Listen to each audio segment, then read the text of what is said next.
Olá, sejam bem-vindos ao Dramas Brasil. Nesse vídeo eu vou contar a história de Alice in Borderland Retry, o que aconteceu com o Arisu depois de Alice in Borderland. Para quem não sabe, o mangá tem uma continuação oficial e eu juro, é tão bom quanto a primeira. Agora, sem mais enrolação, vamos pro vídeo.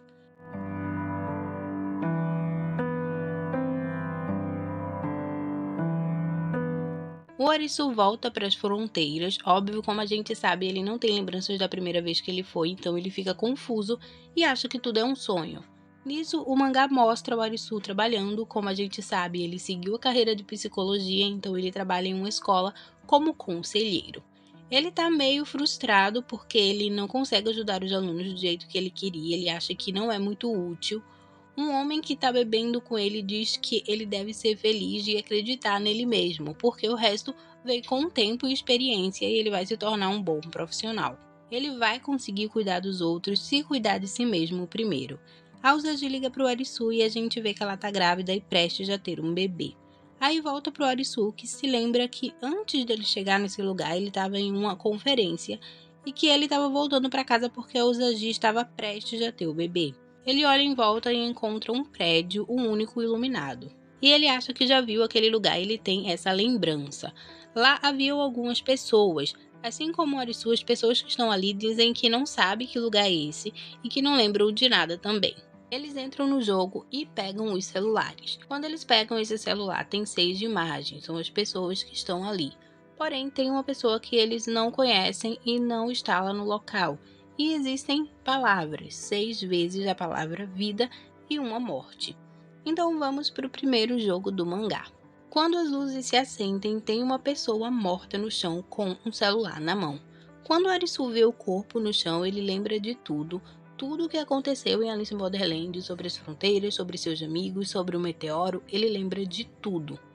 E ele também lembra o que aconteceu antes dele chegar lá. Ele estava correndo para o hospital quando o outdoor caiu em cima dele e em cima das pessoas que estão com ele no jogo.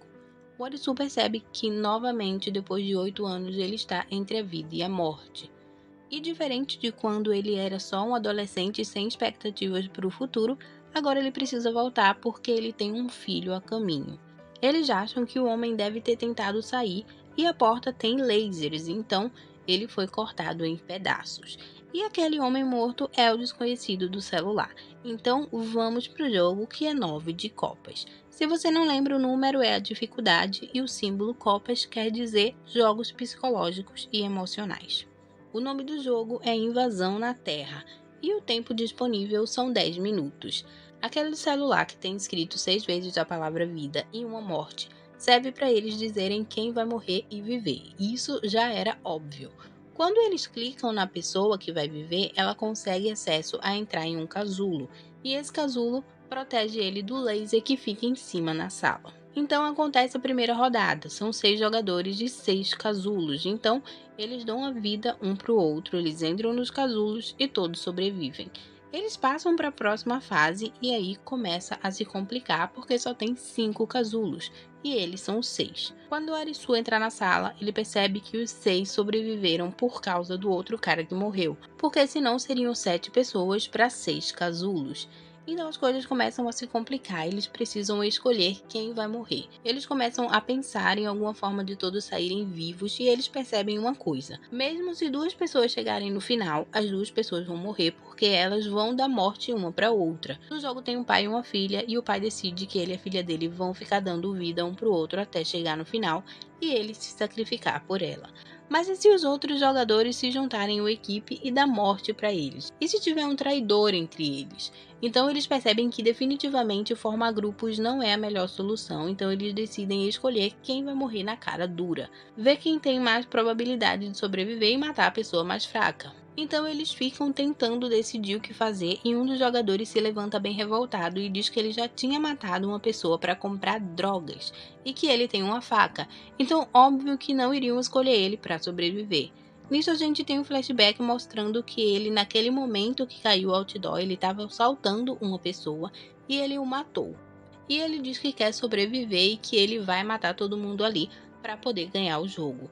Uma mulher pega uma coisa pontiaguda do cenário para se defender. Enquanto isso, o Arisu tá pensando em tudo que possa tirar ele daquela situação. Ele já esteve nas fronteiras, ele sabe muito bem que os jogos sempre têm uma pegadinha ou uma brecha. No meio da discussão, um homem surge com umas cartas na mão e diz que quem tirar um número mais baixo vai ser o azarado que vai ficar sem o casulo. Quando ele está embaralhando as cartas, o Arisu percebe que ele está usando um truque, colocando a carta com o número baixo para cima, fingindo que está misturando, descobrindo que ele não está fazendo o sorteio de forma justa. O bandido pega o Ás, que para quem não sabe é o número 1 no baralho, então ele pegou o número mais baixo, só que a gente já sabe que foi premeditado, que o cara que embaralhou já sabia que ele pegaria essa carta. O Arisu fica naquele dilema de avisar que ele foi roubado, que o cara armou para ele pegar um número mais baixo, mas também fica pensando, pô, o cara é um assassino. Ele acaba não falando nada, mas o bandido não aceita e ataca o senhor mais velho, o pai da menina. Só que assim que ele faz isso, um dos raios arranca a mão dele. Faltava segundos para acabar o tempo, então todo mundo já deu vida um para os outros e foram entrar nos casulos. Ele até tenta entrar em um, mas o laser corta os dedos dele e ele morre. Assim, os outros passam para o próximo nível. Chegando lá, existe 4 casulos para 5 pessoas. Esse cara que foi atacado disse que aceitava a morte porque ele muitas vezes no trabalho praticamente condenava pessoas à morte porque ele não dava o seguro que as pessoas precisavam e as pessoas passavam muita necessidade. Um homem até confrontou ele uma vez em um restaurante, então ele aceita a morte. E o Arisu fica muito mal com essa situação. Eles dão vida para os outros e deixam o senhor lá como ele queria. O senhor que ia morrer disse para o Kitô para ele não roubar mais ninguém, para escolher quem será o próximo de forma justa, mostrando que também sabia sobre as cartas que ele manipulou para fazer o bandido ser morto. Assim que eles entram para o próximo nível, o Kitô percebe que ganhou morte no jogo, porque a filha do homem voltou nele. Porque para ela, se ele não tivesse feito o que fez, o seu pai ainda estaria vivo. Mesmo assim, a Nanase dá vida para ele, mas não funciona porque a pessoa, depois de receber a morte, quando uma pessoa dá vida, é anulado automaticamente. Mas ela dá vida para ele porque ela é enfermeira e ela não queria dar morte para ninguém. Só que a garota, filha do homem que morreu, decide que não vai dar vida mais para ninguém, e isso deixa o Arisu em uma péssima situação porque só ela poderia dar vida para ele, já que provavelmente o cara que estava condenado daria a vida para a mulher que deu vida para ele. O que nem faz sentido porque ela anulou um voto que seria de outra pessoa, só que também como ela ia saber, né, que a menina ia surtar e não ia querer dar a vida pro Arisu. Nesse capítulo a gente vê que a Usagi já está na sala de parto. O Arisu não sabe o que fazer, então ele diz que tem um filho a caminho, ele começa a chorar, a implorar para ela dar vida para ele, até que ela cede e dá o que ele quer. Eles entram no casulo, mas o médico e a enfermeira ficam para trás conversando. Ela agradece ele porque eles se conheciam, ele foi mentor dela. E quando ela vai entrar no casulo, ele põe a mão no bolso e ela fica com uma cara muito assustada e pergunta por que ele tem aquilo. No próximo nível, só o Arisu e a garota passam pela porta. Eles procuram a Nanase e não a encontram, mas uma pessoa sai pela porta e é o médico. Mas como ele fez isso? Ele diz que sabe um jeito de sobreviver, mas que ele não vai dizer para os outros dois. O Arisu percebe que não tem como ele escapar disso, porque ele não fazia ideia de como ele conseguiu sobreviver. Ele começa a pensar o que ele deixou para trás, o que ele não prestou atenção, alguma coisa ele não percebeu.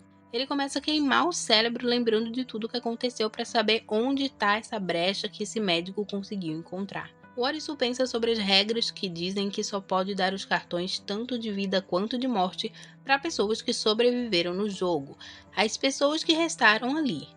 E quem desses 7 jogadores não morreu no jogo? O único que não morreu no jogo, mas estava lá, foi o cara lá do início, que morreu antes do jogo começar. Então o médico pegou o celular dele e desde o início do jogo ele estava mantendo o jogador no jogo, dando vida para ele a cada rodada. A cada rodada as pessoas davam vida para o médico e ele dava para o morto, porque assim ele teria o celular reserva dele com o cartão de vida para dar para ele. Ou seja, se ele quisesse, ele daria vida para o morto e o morto para ele e ele chegaria na final tranquilo. Basicamente o que o pai da menina queria fazer com sua filha, só que ele não quis revelar esse segredo até quando precisasse de verdade. Então ele sabia que a menina ia dar morte para ele, então ele usou o cartão do morto e deu vida para ele.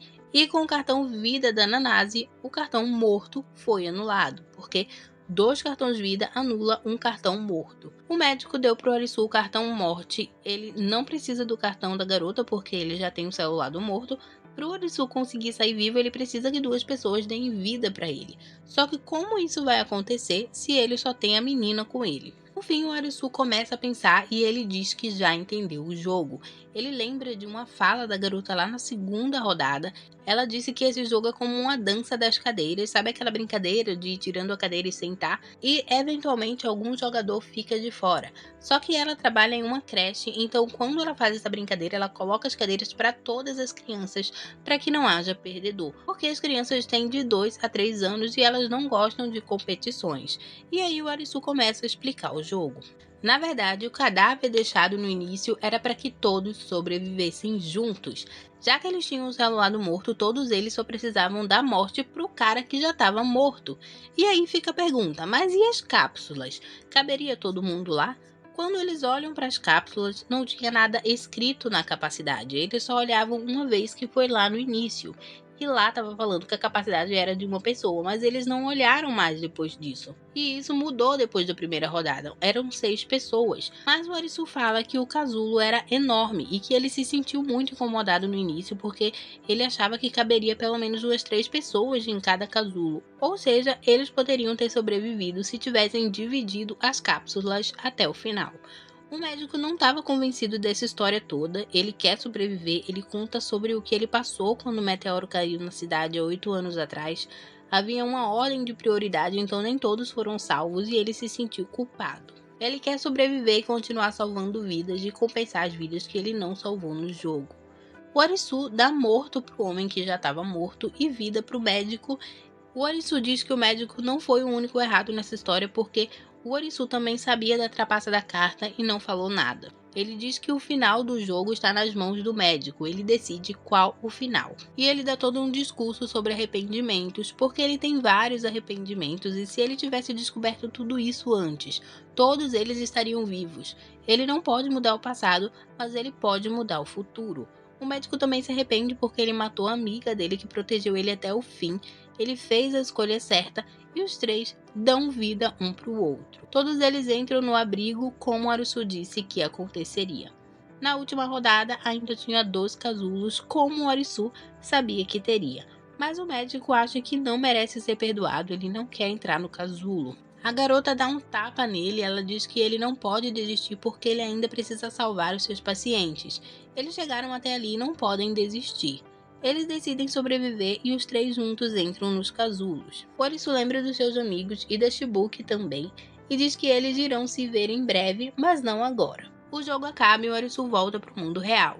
Ele vê o médico bem e a garota chorando pela morte do pai. O Arisu sai correndo atrás da Usagi e ela já tinha tido a criança, que foi uma menina. E assim se encerra mais o mangá de Alice in Borderland. Você pode conferir o primeiro aqui do lado, que eu também já contei a história, e tem outro mangá que eu vou também trazer a história, só que com outros personagens. Se você gostou desse vídeo, deixe seu like, se inscreva nesse canal e até a próxima!